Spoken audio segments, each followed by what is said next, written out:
तो hi friend, कैसे आप लोग। मैं हूं नीलम गुप्ता और मेरे मिनी ब्लॉग में आपका बहुत बहुत स्वागत है दोस्तों। तो थैंक यू सो मच। बहुत अच्छा लगता है कि जब मैं आप लोगों की कमेंट पढ़ती हूँ, वार्क के माध्यम से बहुत कुछ जानकारी भी मिलती है। तो फिलहाल दोस्तों, मेरी इच्छा एकदम भी वीडियो आज बनाने की बिल्कुल भी नहीं थी, क्योंकि मेरी तबीयत थोड़ी ठीक नहीं थी, क्योंकि ज़्यादा ही भागा दौड़ी हो चुकी है जीवन में क्योंकि घर से आजमगढ़ जाना पड़ता है, क्योंकि आज मेरी बेटी का पहला फर्स्ट मतलब स्कूल था। तो आज मैं और मेरे हस्बैंड दोनों लोग गए थे स्कूल में, और मतलब वेट भी किए। हालांकि रूम ले लिए, पूरा सामान हम अभी शटल नहीं किए हैं, पूरा सामान वैसे ही वैसा रूम पे भरा हुआ है। अब उसके लिए भी थोड़ा समय निकाल के अब थोड़ा धीरे थोड़ा करके सामान लगाएंगे। और कुछ बिजली वाला इलेक्ट्रिक वाला काम थे तो उनको हमने पूरा कर दिया। अब भाई नई नई गृहस्थी दूसरी बसा रहे हैं तो कुछ ना कुछ तो करना ही पड़ेगा। अब यहाँ पे मान लो जो सामान है वो तो यहीं पड़ा हुआ है, और वहाँ का दूसरा खरीदे हैं। और आज मेरे पता नहीं सीने में रह रहे का दर्द भी हो रहा है, तो तबीयत भी ज़्यादा वैसी हो रही थी, तो बिल्कुल भी अंदर से इच्छा नहीं हो रही थी दोस्तों। उफ। तो एक भाई ने कमेंट किया है कि नीलम जी ये बताइए कि आपने पढ़ाई कितनी करी है और कहाँ पढ़ाई करी है, क्योंकि आप जैसे बोलती हैं तो समझ में नहीं आता है। कि हमें नहीं लगता कि आप पढ़ी नहीं हैं, लगता है कि जैसे कोई ग्रेजुएट करे हुआ इंसान हो, उस तरीका बात करती हैं। तो हमने कि भैया ऐसी बात नहीं है कि देखिए, इंसान की परिस्थितियाँ कैसी भी हो, जीवन में कैसा भी उतार चढ़ाव हो, जहाँ शिक्षा मिले उसको ग्रहण कर लेना चाहिए। मेरा तो मानना ये है। जब मैं हालांकि जेल में थी, हालांकि मैंने इस बारे में वीडियो बहुत बार बनाया है, लेकिन हो सकता है आप लोगों को नहीं इस चीज़ का पता चल पाया, लेकिन फिर भी मैंने कि चलो बता देते हैं मेरे दोस्तों को। तो जब मैं जेल में गई थी इटावा में, तो इटावा में तो मान लो फाइनली मैंने इतना नहीं अनुभव कर पाए थे, क्योंकि वहाँ पर एक ही बैरिंग थी और एक बैरिंग में 30-32 औरतें रहती हैं। अब 30-32 औरतें, हालांकि मेरे लिए एक अलग से वो किया गया था, लेकिन कहते नहीं अब अकेले हम रहते एक छोटी सी बैरिंग में जिसमें सिर्फ 2 चट्टा बने होते, उसमें मैं अकेली रहती, तो मैं किससे बात करती, किससे चीत करती। तो कहते नहीं इंसान अकेला रहेगा तो पगला जाएगा, तो वो बात ही हो जाती। तो मैंने कि मैं अकेली तो नहीं रहूँगी, जहाँ सारी महिलाएं रहती मैं उसी में रहूँगी। तो फाइनली फिर ये हुआ कि जहाँ सारी औरतें रखी जाती थी वहाँ मुझे भी रखा गया। और मेरी उम्र थी बहुत कम, आप तो समझ ही सकते। तो मैं तुमको एक जेल की और घटना बहुत दिलचस्प बताऊंगी जो मेरे साथ एक घटी थी, और मुझे बहुत आज जब मैं सोचती हूँ तो मुझे बहुत हंसी भी आती है दोस्तों वो चीज़ें। तो मैंने जैसे हुआ क्या था ना हुआ ऐसा था कि जब मैं वहाँ पे इटावा में रहने लगी, तो मेरी एक ड्यूटी वाली थी विजय त्रिवेदी। तो उनकी बेटी थी करीबन 9-10 साल की, 9-10 साल की लड़की थी। तो वो कभी कभी अपने कपड़ों को सही कराने के लिए जेल में ले आती थी। तो कुछ महिलाएं सिलाई वगैरह सीखती थी, तो उनकी स्कर्ट थी उस लड़की की, उनकी बेटी की। तो और मैंने क्या किया, उनकी स्कर्ट आई तो मैंने उसकी लड़की का स्कर्ट पहन लिया। अब मैंने पहन लिया, अब मैंने उनकी लड़की का स्कर्ट पहन लिया, और ऊपर का जो मतलब टॉप जो होता है वो मेरे पास रखा। मैं जीन्स पहनती थी, तो जीन्स के ऊपर का टॉप थे, तो मैंने वो टॉप पहन लिया। उसी समय क्या हुआ, औरैया के जिला मजिस्ट्रेट और मतलब उच्च तो अधिकारी सब आए हुए थे। देख सकते कितना पसीना हो रहा है, बहुत गर्मी हो रही है, क्योंकि दरअसल ना इतनी दवाइयाँ खाई हैं ना, इसी वजह से ना बहुत ही तबीयत ठीक नहीं है दोस्तों आज। तो जब अधिकारी सब आए तो सारी बंदियों को मतलब एक चार्ट मिलता है, एक कार्ड मिलता है, जिसमें अपराध संख्या, अपराधी का मतलब मुलजिम का नाम, ये सब कुछ लिखा होता, पता लिखा होता है, धाराएं लिखी होती हैं, किस धाराएं में आई हैं, वो सब कुछ लिखा होता है उस चार्ट में। तो वो एक कार्ड टाइप का दिया जाता है, और जब बंदी कोई झगड़ा लड़ाई करता है तो उसमें पेशी भी लिखी जाती है। और पेशी के दंड पे आप लोग अगर मान लो इस वीडियो को देख रहे हैं, तो कुछ लोग ऐसा नहीं है कि बहुत के रिश्ते नातेदार में कभी ऐसी घटना हुई होगी जो जेल में कभी गए हों। अगर गए होंगे तो उनसे पूछिएगा कि नीलम जो बता रही है वो सच बात है या गलत है। तो जैसे चार्ट होती है तो उसमें सब संख्याएँ वगैरह लिखी होती हैं। तो अचानक अधिकारी आ गए, तो मतलब मैं छोटी सी टॉप पहने थी, बहुत ही छोटी थी, मतलब ज़्यादा बड़ी नहीं लगती। और मैं भी उस समय, आप लोग मेरी उम्र भी देखते थे, 14-15 साल के तो ही 15। तो पहने रहे और दुबले पतले रहे, छोटे छोटे से बाल आते यहाँ तक के। अब उसके बाद हुआ क्या कि अधिकारी जब आ गए तो बोले कि सब लोग चार्ट लेके अपना अपना खड़े हो जाओ, खड़े हो जाओ।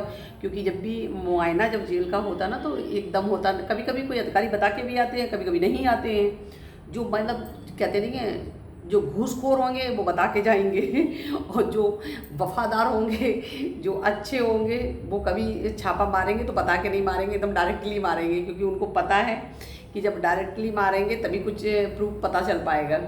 अब हुआ यही था, तो अचानक भी लोग सब लोग पहुंच गए हैं। सीजीएम साहब थे और जिला मजिस्ट्रेट भी थे और उच्च अधिकारी मतलब पुलिस डिपार्टमेंट में से काफ़ी लोग थे। एकदम 6-7 गाड़ियाँ धड़ाधड़ धड़ाधड़ महिलाओं में पहुँच गई। अच्छा, महिलाओं की क्वालिटी क्या होती, पहले की महिलाएं जो रहती थी तो उनके अंदर इतनी हिम्मत नहीं थी कि मतलब वहाँ के जेलर के या किसी अधिकारी की बुराई कर सके या जो बात को उजागर कर सकते। मतलब वहाँ पे बहुत कुछ ऐसी घटनाएं होती रहती थी, लेकिन महिलाओं को इतना डरा दिया जाता था।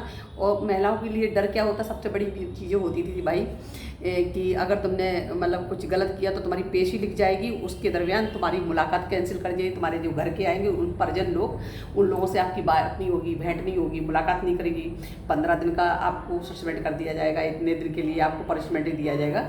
तो बंदी जो लेडीज़ें जो थी वो डर जाती थी। अच्छा, जब मैं गई थी तो मैंने ये सब चीज़ें रूल तोड़ दी, क्योंकि मुझे तो कोई डर ही नहीं था, भय ही नहीं था।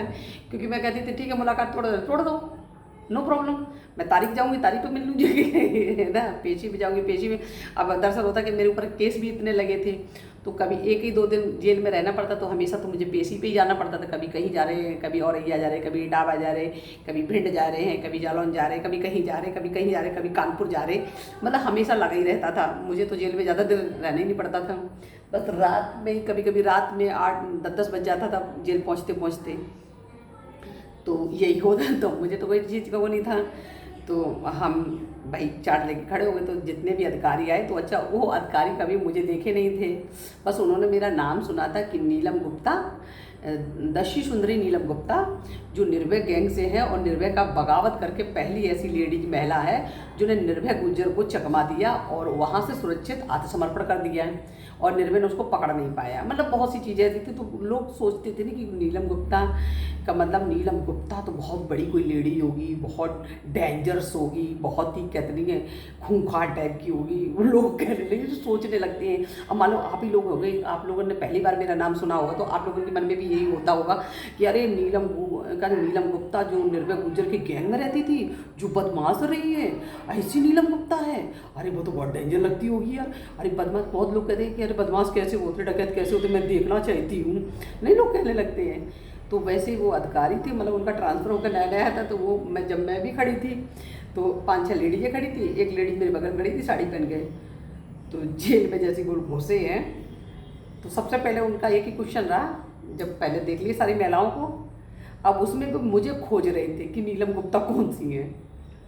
तो जब मैं आगे साइड में खड़ी थी तो उस समय डिप्टी जेलर थे नत्थू सिंह डिप्टी जेलर रहे, और एक जेलर थे दोहरे करके थे, रविंद्र दोहरे ऐसे कुछ नाम था, हमें याद नहीं है पूरा, लेकिन दोहरे थे कोई नाम करके, वो जेलर थे वहाँ के, और डिप्टी जेलर का तो नाम बताइए नत्थू सिंह था।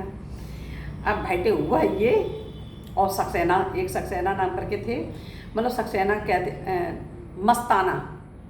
मस्ताना करके कहते थे। तो ये सब लोग भी गए वहाँ पर थे, तो मतलब नत्थू सिंह मुझे ऐसे करके घूर रहे थे, तो हमने कि मेरे को क्यों घूर रहे हैंगे, तो वो जेलर के अधिकारी कह रहे हैं, जो जिला मजिस्ट्रेट थे, कह रहे हैं इतना बड़ा बच्चा अलाउ नहीं है जेल में, इनकी माता कहाँ है।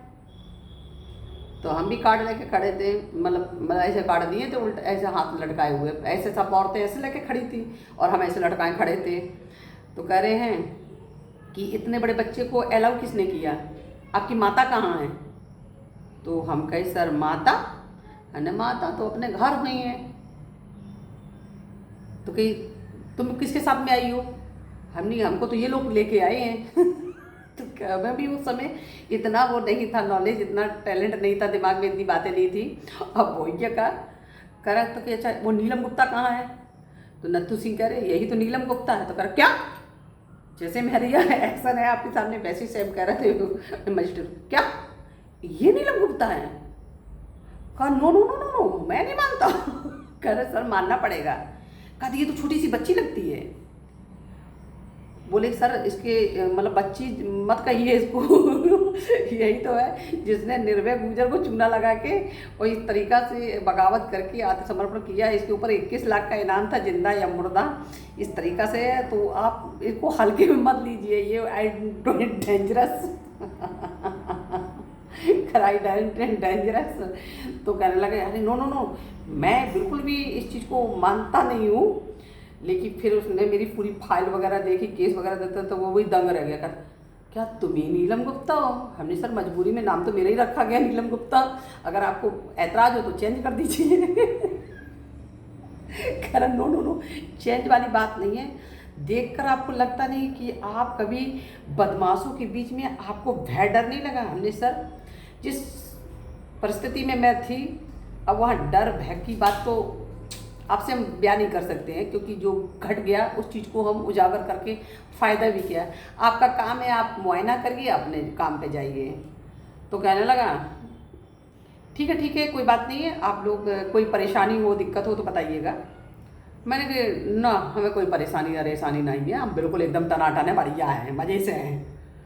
तो कह रहे कि आपको यहाँ कोई अधिकारी परेशान तो नहीं करता? हमने कहा हाँ, बाकी कोई नहीं परेशान कर, खाली एक ही व्यक्ति है जो परेशान करता है। बोले कहा हमने रात में ये घंटी बजा बजा के जगाते सबको, जागते रहो। अब सर बताओ जागते रहेंगे कि हम सोएंगे? तो वो बहुत ही यार हंसे मेरी बात को लेकर। कह रहे इस लड़की का जीवन किसने बर्बाद किया, शर्म नहीं आई है। और मैं चाहता था कि बताइए, मैं तो ये सोच के आया था कि नीलम गुप्ता बहुत ही डेंजरस और खूंखार लेडी जैसी दिख रही होगी, बड़ी भयंकर लग रही होगी। ये तो एकदम मासूम बच्ची जैसी लग रही है, जिसकी उम्र केवल हमें लगता छोटी मोटी किस अधिकारी से। लेकिन कहते नहीं है भाग्य में लिखा उसको मिटा तो सकते नहीं हैं। लेकिन हाँ, वो अधिकारी का अगर ट्रांसफ़र नहीं होता तो सच मानिए हो सकता था कि उनके मन में मुरब्बत मेरे लिए थी, तो हो सकता मेरी जांच में करवाते।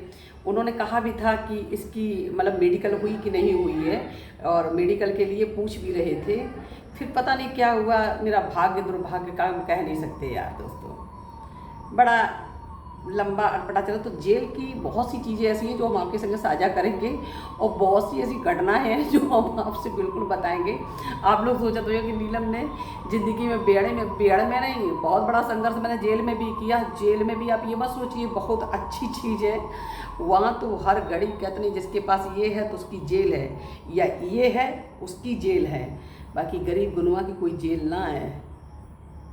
तो तब तक बने रहिए मेरे वीडियो पे, और अच्छे अच्छे कमेंट ऐसे करते रहिए, और बताइए जेल के बारे में क्या क्या जानकारी करना है और क्या क्या जानना है आपको, प्लीज़ कमेंट बॉक्स में ज़रूर लिखिएगा।